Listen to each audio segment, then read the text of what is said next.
Hello friends, आज हम लोग क्लास 12th के इंग्लिश सब्जेक्ट में फर्स्ट चैप्टर प्रोज में a girl with a basket written by William C Douglas के वोकैबलरी पोर्शन पर चर्चा करेंगे।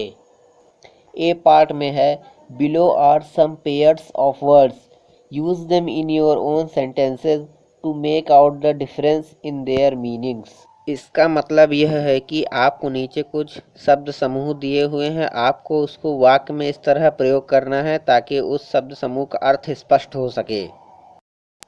फर्स्ट पार्ट में देखते हैं। फर्स्ट वाइन WINE का अर्थ होता है शराब। दूसरा वाइन VINE का अर्थ होता है अंगूर की बेल, जैसा कि आप चित्र में देख सकते हैं। अगर हम इसको सेंटेंस में प्रयोग करें तो यह इस प्रकार होगा। Brandy, gin, whiskey etc are expensive wines. The fox wanted to eat the grapes which hung from the vine. दूसरा पेयर ऑफ वर्ड है लॉस, LOSE का अर्थ होता है खोना।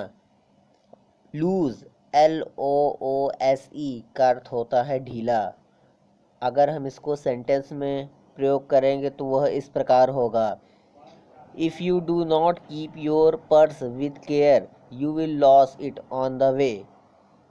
The screw is so loose in the hole that it easily comes out. Next pair of word है plain, PLAIN का अर्थ होता है सादा। PLANE का अर्थ होता है हवाई जहाज। In sentence, I want just a sheet of plain paper with no lines on it. My plane flew from Mumbai and reached Delhi in 3 hours. Next pair of word है फीट, FEET का अर्थ है पैर अर्थात foot का बहुवचन। Feet FEAT का अर्थ है करतब। In sentence, draw your feet out of your shoes and wash them. Climbing the Everest was the best feat of Sherpa Tenzing. Next pair of words है रूट, ROOT का अर्थ है जड़। ROUTE का अर्थ है रास्ता। In sentence, the roots of the big trees go down deep into the earth. What is the most direct route from Noida to Delhi? Vocabulary के बी पार्ट में दिया हुआ है fill in the blanks with suitable words given below. आप जानते ही हैं, इसमें आपको सेंटेंस दिया रहता है और वर्ड दिए रहते हैं, उसको फिल करना रहता है। पहला सेंटेंस है the children selling baskets were sons and daughters of these refugees. Second, the average unskilled labourers makes 30 cents a day और less than $2 a week. Third, soon they were out of food. Fourth, I bought one tiny basket for few annas. Fifth, she pleaded and begged in tones that would wring any heart. C part में give the antonyms of the following words. आपको नीचे कुछ words दिए हुए हैं, आपको उस word का विलोम शब्द लिखना है। ओपन का एंटोनिम्स होगा क्लोज, इसी प्रकार loose, tight, great, little, skilled, unskilled, able, unable, packed, unpacked, offence, defence, educated, uneducated, major, minor, independence, dependence, warm, cold, opposite, same, richest, poorest, broken, unbroken, gathered, scattered, complete, incomplete. Vocabulary के D part में give the synonyms of the following words.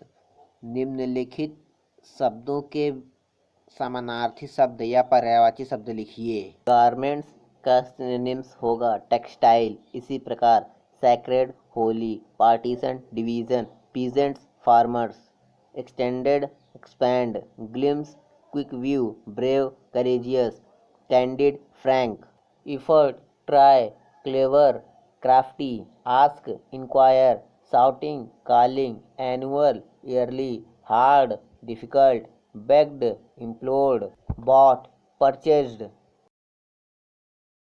Vocabulary के E part में use the following expressions in your sentences so as to bring out their meanings clearly. First है to wring the heart, इसका अर्थ है हृदय द्रवित कर देना। In sentence the tears of the young widow were sufficient to bring the heart of anyone. Second, on the edge of का अर्थ है बिल्कुल समीप या किनारे पर।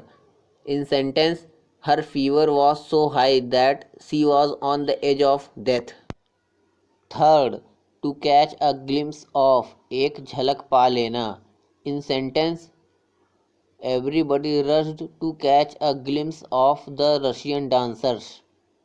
फोर्थ, अ हैंडफुल ऑफ का अर्थ है मुट्ठी भर। In sentence the shopkeeper gave a handful of peanuts to the beggar. Fifth, to get a feel of the pulse of, किसी की भावना को जानना। In sentence the writer talked to the people to get a feel of the pulse of the Indians. Vocabulary का F part, fill in the blanks in the following sentences selecting the most suitable words from those given within the brackets। आपको bracket में 4 words दिए गए हैं, उसमें से आपको words choose करना है। ये भी फिल इन द ब्लैंक्स की तरह ही है। फर्स्ट है the people of India have a passion for independence. Second है these were refugee children. Third, I an American was doubtless the most promising market they had seen. Fourth, the children selling basket were sons and daughters of these refugees. Fifth, they lived in cloth and grass sets that lined the streets.